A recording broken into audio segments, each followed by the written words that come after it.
So let's start. Basically, ear is divided into three parts. That is the external ear, which is shown in orange, the middle ear shown in pink, and the inner ear, which is shown in blue. Let's start first with the external ear. So the ear pinna, the auricle are paired structure which is found on the either side of the head. Its main function is to capture and direct the sound waves towards the external acoustic meatus. We need to know the different parts of the ear pinna, that is the helix and the antihelix, the two concha, that is the concha cymba and the concha cavum, the tragus and the antitragus, all which has been marked on the diagram. This entire structure has a cartilaginous framework except the lobule which is present inferiorly, which does not have any cartilaginous framework. Nerve supply. So basically, maximum part of the ear is supplied by the greater auricular nerve, which is a branch of C2-C3, which comes from cervical C2-C3 branch. Okay. The inside part, that is the concha part, is supplied by parts of the facial nerve as well as the vagus nerve. The anterior part is supplied by V3. V3 is mandibular nerve, branch of it, which is known as the auriculotemporal nerve. A very small part superiorly is supplied by C2, that is the lesser occipital nerve.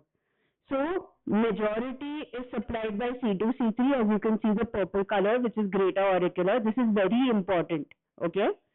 The cymba concha is supplied by facial and the vagus nerve. The anterior part is supplied by the auriculotemporal nerve, which is a branch of mandibular nerve, and a small part superiorly by the lesser occipital nerve. The external auditory meatus is basically an S-shaped or a sigmoid shaped tube. It is not straight, it is sigmoid. Why is this important for us is, whenever we want to examine the tympanic membrane, you will see that we always pull the ear. The ear is supposed to be pulled outward, laterally and superiorly so as to make this sigmoid shape straight. Once it becomes a straight canal, only then will you be able to see the tympanic membrane on examination. The outer one-third part, as you can see, is cartilaginous, while the inner two-third part is bony. Okay? So the outer one-third cartilaginous is 12 millimeters, the inner two-third is 16 millimeters. Now, what is a McEwen's triangle? McEwen's triangle is a short note. It is also known as the suprameatal triangle or the mastoid fossa. It is basically a small triangular depression which is present on the temporal bone. It is formed, as you can see, superiorly by the posterior root of the zygomatic arch, superiorly by the posterior root of the zygomatic arch, anteriorly by the posterior border of the external acoustic meatus, and posteriorly it is formed by a tangent drawn to the external auditory meatus. Why is this important is when you do a mastoidectomy, the drilling has to start in this triangle. This is the safe triangle. Okay. Behind the triangle is the sigmoid sinus. If you enter the sigmoid sinus, there will be a lot of bleeding because it is a very, very broad sinus. Okay. Superiorly is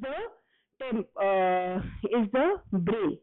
So if you go superior to this line, that is if you cross the tegmen, you will enter straight into the dura and cause CSF leak. And obviously anteriorly is the external auditory meatus. Hence it is important while drilling that you stay within this triangle, which is known as the McEwen's triangle.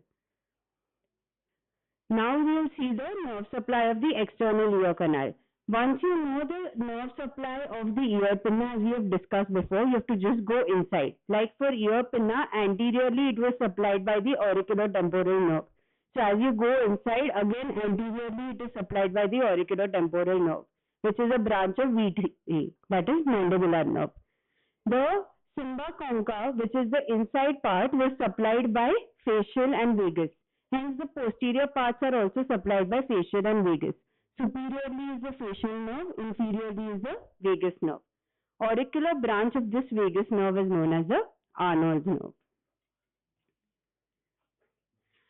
Now, what is the clinical significance of this? What is Hydrover's sign? The hypothesia of the posterior meatal wall which occurs due to pressure on the facial nerve in patients with acoustic neuroma. So basically what happens is the facial nerve supplies the posterior superior part of the external auditory canal. Hence any pressure on the facial nerve will cause a weird sensation, like an itching sensation in the posterior part of the ear canal. This is known as Hitzelsberger's sign. Vasovagal reflex. While cleaning the EAC, patients may develop coughing, bradycardia, syncope, and even cardiac arrest if it stimulates the Arnold's nerve, that is the vagus nerve. Appetite. Because of vagal innervation, instilling spirit in the EAC may stimulate appetite. Hence, while doing any ear surgery, it is recommended that we do not put spirit within the EAC while cleaning. Okay? Then Ramsay-Hunt syndrome. Vesicles of the herpes zoster aorticus occur on the mastoid and posterior meatal wall, which indicate that this part of the external ear has facial nerve innervation. Middle ear. Middle ear basically lies within the temporal bone and it extends from the tympanic membrane to the lateral wall of the inner ear. So laterally is the tympanic membrane, medially is the wall separating it from the inner ear. What is the main function of the middle ear? It transmits the vibrations from the tympanic membrane to the inner ear via the bones which are present in the middle ear, which is known as the ossicles. What we need to know is the boundaries of the middle ear. Middle ear is basically a cube. Okay, it is represented as a cube and we need to know each of the 6 sides of the cube. That is the boundary of all the 6 sides. As we can see over here, we will see what is the roof. The roof, as you can see above, is just a thin bone. There is nothing else. This bone is known as the tegmen. It is a part of the petrous part of the temporal bone. What is the significance of the tegmen? It separates the ear from the brain. Okay? So above the tegmen is the dura and then the brain tissue. Hence, while doing any surgery, we have to be careful to be below this tegmen. Then we come to the anterior wall. As you can see, the anterior wall, below there is a bone which is separating it from the carotid. Okay? So this bone has 2 openings which are known as caroticotympanic openings because it is separating the carotid and the tympanic cavity. So the 2 nerves which you can see, that is the chorda tympani and the sympathetic plexus from the carotid, is entering through these caroticotympanic canaliculi. Okay, so the red thing anteriorly is the carotid and then there's the bone separating the 2. Above that we can see there are 2 tubular structures. One tube is the eustachian tube, which is labeled as the pharyngotympanic tube, and above that is the tube carrying the tensor tympani muscle.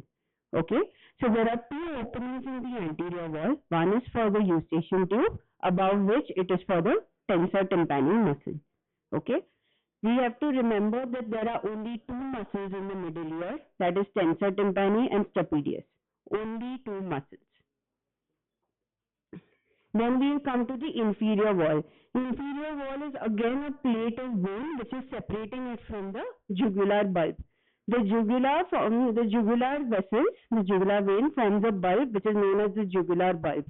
This is important again while doing surgery. Sometimes this wall might be dehiscent or this wall might be above its normal level. If we damage this wall, then it will directly cause a jugular bleed within the ear, which is very difficult to manage. Hence, it is important to know the anatomy.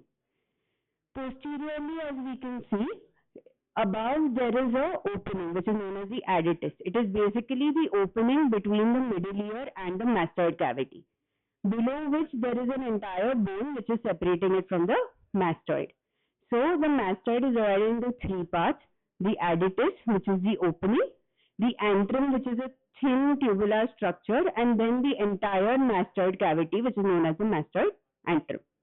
Okay? Then we will come to the lateral wall, which is not seen in the diagram, which will be towards us, which is formed by tympanic membrane or the eardrum. So the lateral wall basically has 2 parts. One is the bony part, the other is the membranous part. Bony part is called the scutum. It is important because it is the first structure to get damaged in case of any unsafe disease. Okay, and the second part is the membranous part, which is the tympanic membrane. So as we have seen, roof, which is separating it from the separating the middle ear from the middle cranial fossa, the floor which is separating it from the jugular bulb, lateral wall which is made up of the tympanic membrane, medial wall we have not discussed. So medial wall, as you can see over here, is the wall which is towards the screen. Okay, it basically has a huge oval projection which is known as the promontory. Okay, this is basically the projection of the cochlea which is there in the inner ear, which is seen as a projection. This is important because it has a plexus of nerves over there which is known as the tympanic plexus. Okay, you can see there is one window above it, one window below it. The one which is above is the oval window, the one which is below it is the round window. This is very important to maintain something what we call the phase difference.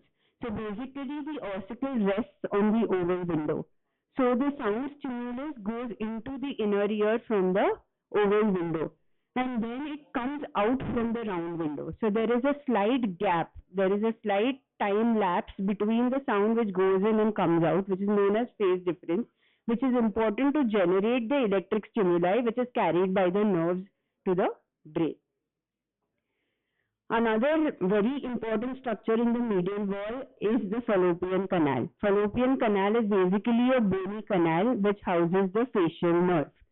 It is very important that we preserve the facial nerve while doing surgery because any sort of facial nerve damage will cause a facial nerve palsy. So those patients will come to us with facial nerve palsy. What all happens in a facial nerve palsy? There will be loss of the frontalis muscle supply, so there will be loss of frowning on one side, loss of the nerve supplying the orbicularis oculi, so there will be incomplete closure of the eyelids.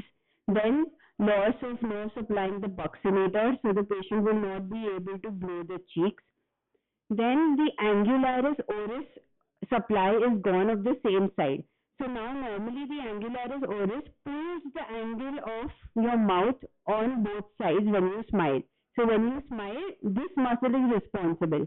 If one side becomes weak, the other side pulls more. So the angle of mouth gets deviated to the other side.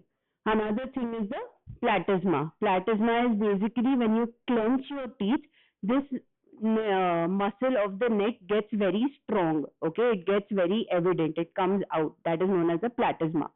So when you're clenching, this becomes tight. If it doesn't become tight, means the nerve supply to the platysma has become weak. That happens in facial palsy. So these patients typically come to you saying that मुंह टेढ़ा हो गया है. Basically, the angle of mouth is deviated to one side and incomplete closure of eyelid. These are the two main complaints of the patients who come to you with facial palsy. How we recognize the facial nerve is by knowing the landmarks. So as you can see, the facial nerve is present antero-inferior to the semicircular canal. So the lateral semicircular canal bulge is present above and anterior and inferior to it is the facial nerve.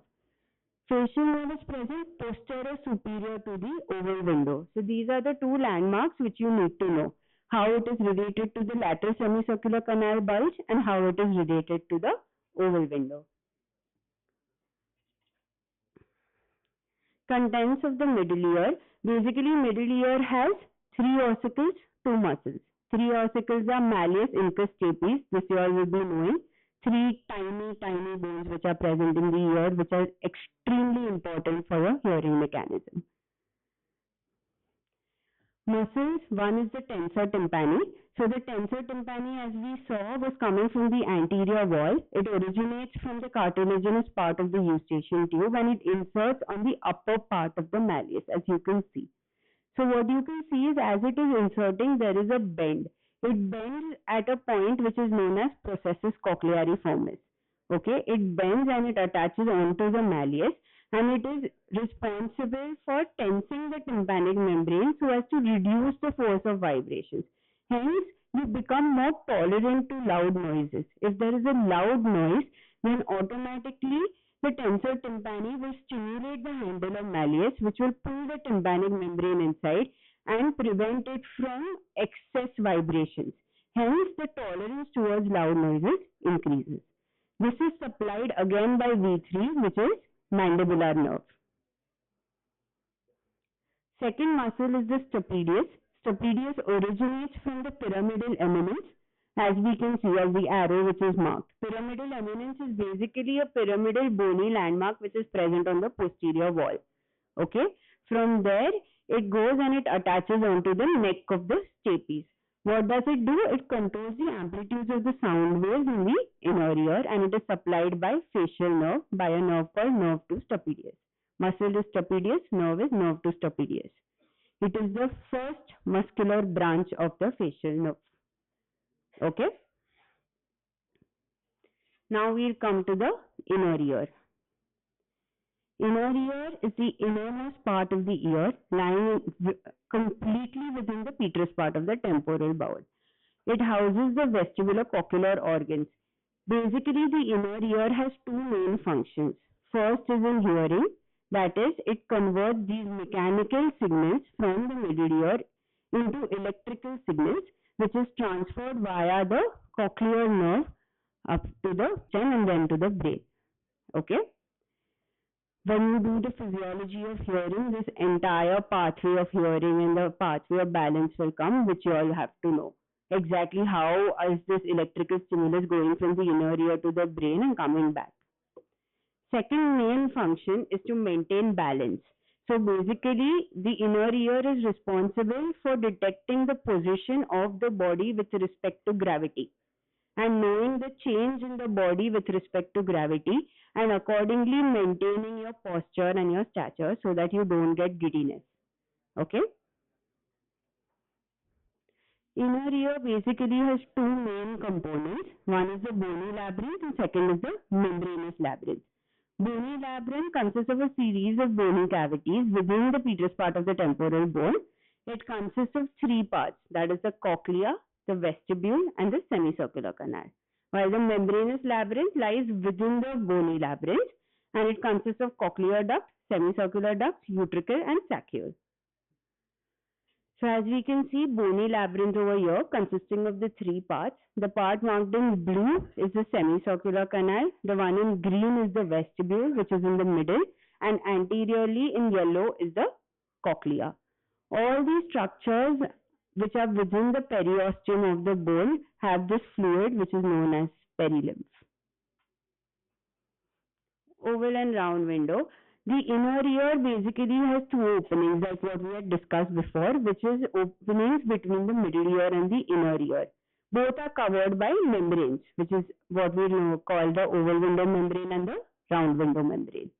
Oval window lies between the middle ear and the vestibule, as we can see where the stapes footplate is ending and where it is entering, that is the oval window, which is separating the middle ear from the vestibule, while the round window separates the middle ear from the cochlea, that is the scala tympani. We will see the parts of the cochlea later. The vestibule basically has two recesses. Okay, one is a spherical recess and one is an elliptical recess. Remember SS, so spherical recess is for saccule and elliptical recess is for utricle. Below the elliptical recess is the opening of the aqueduct of the vestibule through which passes the endolymphatic duct. The vestibule has 5 openings of the semicircular canal. I'll show you how there are 5 openings. As we see, there are 3 semicircular canals which are placed at right angles to each other. The 3 are lateral, superior and posterior. Now, each one end of this canal is slightly bulged, which is known as the ampulla, while the other end is not bulged. Okay, so the bulged ends are known as the ampullated ends. So there are 3 ends of ampullated ends of the 3 semicircular canals, which is opening into the utricle.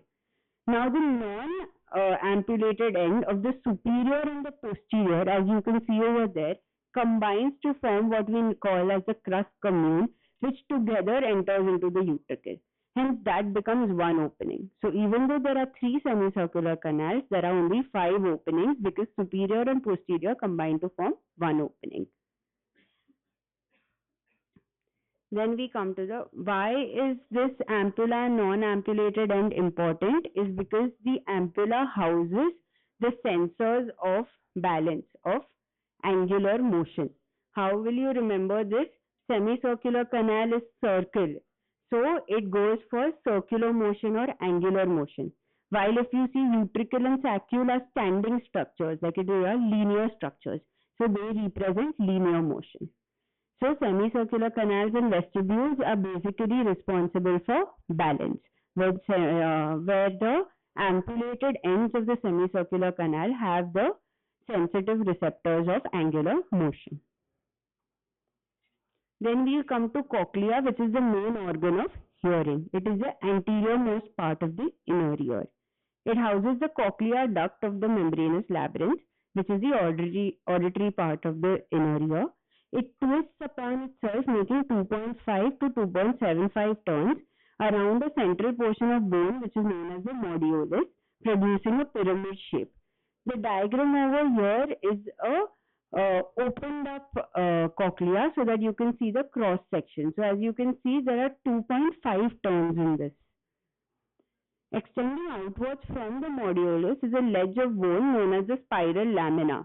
So from the modulus, a bone wedge comes which attaches the cochlear duct, holding it in position. Cochlear duct is the membranous labyrinth. It is present within the bony canal, which has the spiral lamina. The bony cochlea basically consists of three compartments, as you can see. There is a scala vestibuli, which is present from the oval window, that is from the stapes footplate part. Then there is a scala tympani, which is attached to the round window, and a scala media, which is present between the two, which is marked in the darker shade. So the arrows which are shown in the diagram show the direction of the fluid. So the scala vestibuli and scala tympani, which is present outside the cochlear duct, will contain the fluid called perilymph, while the cochlear duct, which is actually a part of the membranous labyrinth, within it is a fluid called endolymph. As we can see over here, when sound waves come, it will first hit the tympanic membrane. From the tympanic membrane, they go through the ossicles, that is the malleus, incus and stapes, and they will hit the oval window. From the oval window, the sound vibrations will go into the scala vestibuli, which will go across the helicotrema into the scala tympani and then seen as a bulge on the round window. Membranous labyrinth. It is a continuous system of ducts which is filled with endolymph, and it lies within the bony labyrinth, and it is surrounded by perilymph. It is composed of cochlear duct, three semicircular ducts, saccule, utricle, and one more component, that is the endolymphatic duct and sac, which is seen behind. Basically, what is this perilymph and endolymph? What we need to remember is perilymph is present outside. Peri means around. So it is present around the membranous labyrinth, that is outside. Endolymph, endo means inside. So it is present inside the membranous labyrinth. Perilymph, basically it is outside, so it will resemble extracellular fluid, like what you would have learned in physiology. How is extracellular fluid? It has high sodium and low potassium. Whereas endolymph, since it is inside, its composition is like intracellular fluid, which is high potassium, low sodium. Cochlear duct. Cochlear duct is located within the bony scaffolding of the cochlea, and it is held in place by the spiral lamina, like how we saw before. We saw the scala vestibuli and the scala tympani. The cochlear duct itself is basically a triangular shaped structure. This, as we see, is a cross section of the cochlea. The duct above is the scala vestibuli, the duct below is the scala tympani, and between that is your scala media or the cochlear duct. As you can see, it is triangular in cross section. Its roof is formed by the Reissner's membrane, which is the floor of the scala vestibuli, and its floor, which is the roof of the scala tympani, is formed by the basilar membrane. What you can see within is known as the organ of Corti. Organ of Corti contains the hair cells which sense the fluid movement present within the cochlea, which is basically the stimulus of hearing. The organ of Corti is basically that organ which will convert this mechanical stimulus into an electrical stimulus so that it can be carried by the cochlear duct.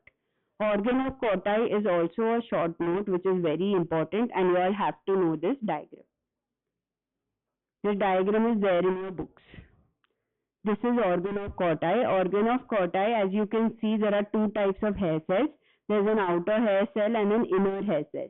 These hair cells are in contact with what we can see is the tectorial membrane. So the tectorial membrane will move when the fluid moves on receiving the hearing stimuli. Depending upon the amplitude and frequency of sound, the movement differs, which is picked up by these inner hair cells. By the outer hair cells. They are transferred to the inner hair cells, which will transfer it into an electrical stimulus, which you can see is being carried by the yellow nerve, that is a cochlear nerve. Again, I am saying this diagram is very important. It comes separately as a short note as well. Saccule and utricle. The saccule and utricle are two membranous sacs located in the vestibule.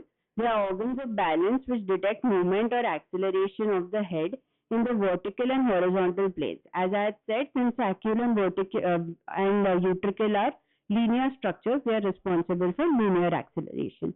Utricle is larger of the two and it receives the semicircular canal openings. Saccule is globular in shape and receives the cochlear duct. Thank you. Anybody has any doubts? Okay. And what about attendance? Attendance दिया है या देना है? हाँ हाँ page पे लिख के दे.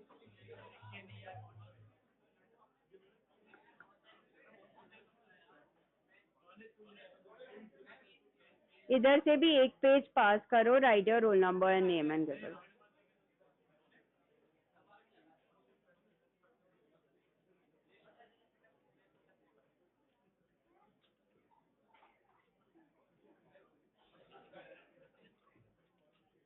ले रहा है अटेंडेंस? हाँ ले.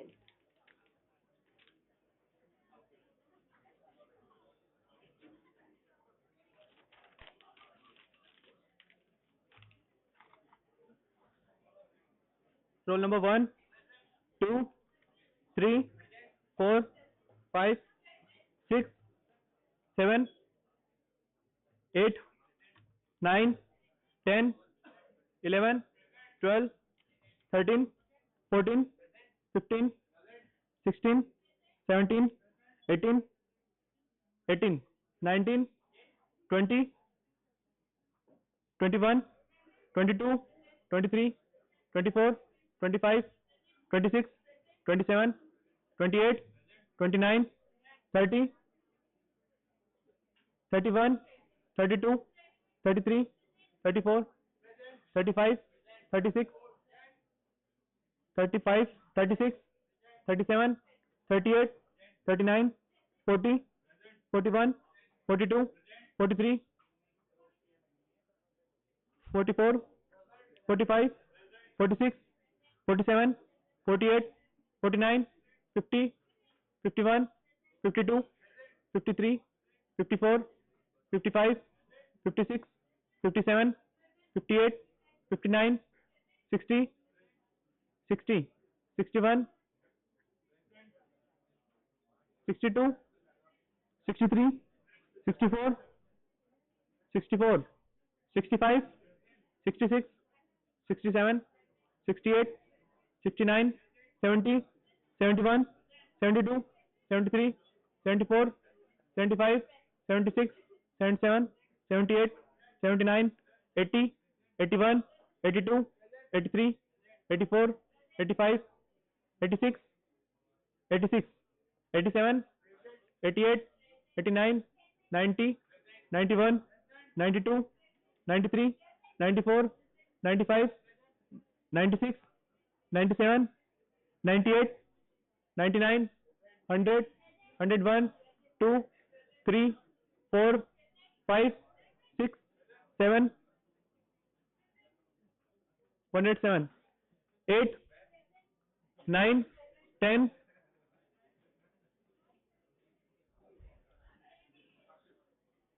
10, 11, 12, 13, 14, 15, 15, 16, 17, 18, 19, 20, 21, 22, 23, 24, 25, 26, 27, 28, 29, 30, 31, 32, 33, 34, 35, 36, 37, 38, 39, 40, 41, 42, 43, 44, 45, 45, 46, 47, 48, 49, 50, 51, 52, 53, 54, 55, 56, 57, 58, 59, 60, 61, 62, 63, 64, 65, 66, 66, 67, 68, 69, 70, 71, 72, 73, 74, 75, 76, 77, 78, 79, 80, 81, 82, 83, 84, 85, 86, 87, 88, 89, 90, 91, 92, 93, 94, 95, 96, 97, 98, 99, 200, 201, 2, 3, 4, 5, 6, 7, 8, 9, 10, 11, 12, 13, 213, 14, 15, 15, 16, 17, 18, 18, 19, 20, 21, 22, 23, 24, 25,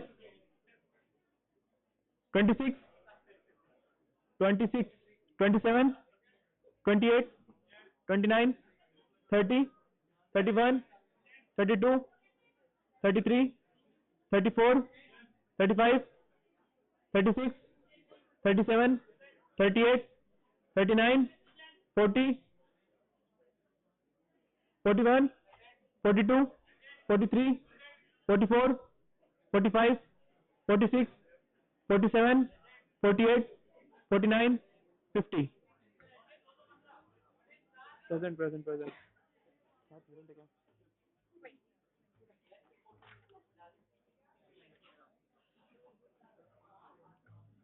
ठीक है मैम, ये सारी ना एब्सेंट है.